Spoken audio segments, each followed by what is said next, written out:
여러분 반갑습니다. 우리 정부 출범 후 새롭게 시작한 반부패 정책 협의회가 세 번째를 맡게 되었습니다. 우리 사회에 널리 퍼진 반칙과 특권을 일소하고 정의로운 대한민국을 만들기 위해 노력해 주신 위원 여러분께 감사드립니다. 최근 사립 유치원 비리 파동, 학사 비리, 채용 비리, 그리고 갑질 문화에 대한 국민의 분노가 매우 큽니다. 국민의 눈높이에 제도와 정책이 미치지 못한 탓이라고 생각합니다. 또한 국민의 눈높이는 높아졌는데도 불구하고 과거의 관행이었다는 이유로 눈 감고 있었던 것이 아닌지도 반성해 보아야 합니다. 제3차 반부패 정책 협의회는 이런 반성에서부터 시작해야 할 것입니다. 오늘 회의에서는 생활 적폐를 논의합니다. 국민들의 일상에서 부딪히는 다양한 부패 문제들입니다. 공공부문과 공적 영역, 그리고 재정 보조금이 지원되는 분야의 부정부패부터 먼저 없애야 한다는 의지를 강하게 다져야 할 것입니다. 문재인 정부 5년 동안 강력한 반부패 정책을 시행하고 반부패 국가, 청렴한 대한민국을 유산으로 남기자는 각오가 필요합니다. 부패 없는 사회를 위해서는 끊임없는 노력이 필요합니다. 잠시 방심하면 부패는 다시 살아납니다. 반부패 대책을 세우면 그것을 회피하는 부패 수법이 발전하고 또 새로운 부패들이 생겨납니다. 한두 번, 한두 해 노력해서 끝날 문제가 아닙니다. 밑빠진 독에 물 붓는 것처럼 지칠 수도 있습니다.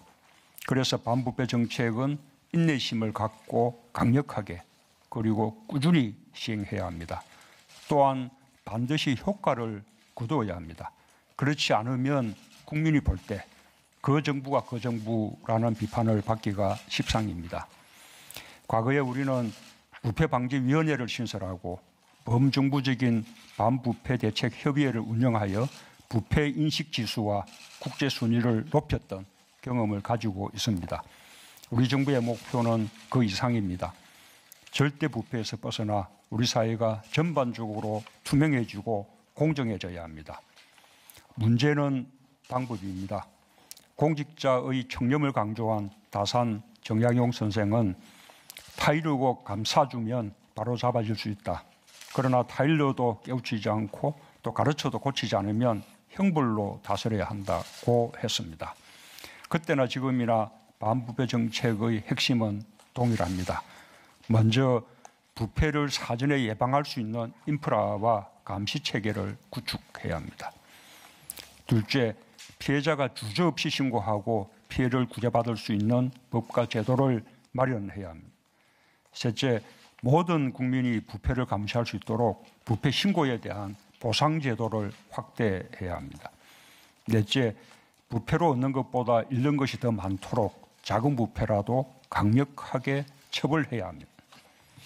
이러한 반부패 정책을 통해 우리가 도달해야 할 곳은 청렴한 사람이 존중받고 청렴이 우리의 자연스러운 문화가 되는 사회입니다. 청렴을 바탕으로 한 신뢰가 사회적 자본이 되는 사회입니다. 국민은 권력형 적폐청산 수사를 믿고 지지해 주셨습니다. 그만큼 공정한 사회를 바라는 국민의 기대가 큽니다. 반부패를 위한 과감한 개혁을 두려워해서는 안 됩니다. 입법 여건에 핑계를 댈 수도 없습니다. 법령 개정 없이도 개선할 수 있는 부분부터 속도감 있게 추진해야 합니다. 그와 함께 순차적으로 제도적 기반을 마련해 나가야 할 것입니다. 부패에는 크고 작음이 없습니다. 작은 부패라도 피해자의 인생을 바꾸고 대한민국의 운명을 바꾸는 결과를 가져올 수 있습니다. 부패와 맞서기 위해서는 정부부터 깨끗해져야 합니다. 대부분의 공무원들이 성실하고 청렴하게 자신의 소명을 다하고 있음을 잘 알고 있습니다.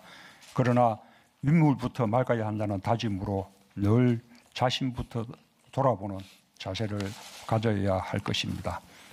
각 과제별로 소관부처 장관님들이 발표해 주시겠지만 우리 사회의 부패 일소야말로 문재인 정부가 국민에게 한 엄중한 약속임을 거듭 명심해 주시기 바랍니다. 네, 이상입니다.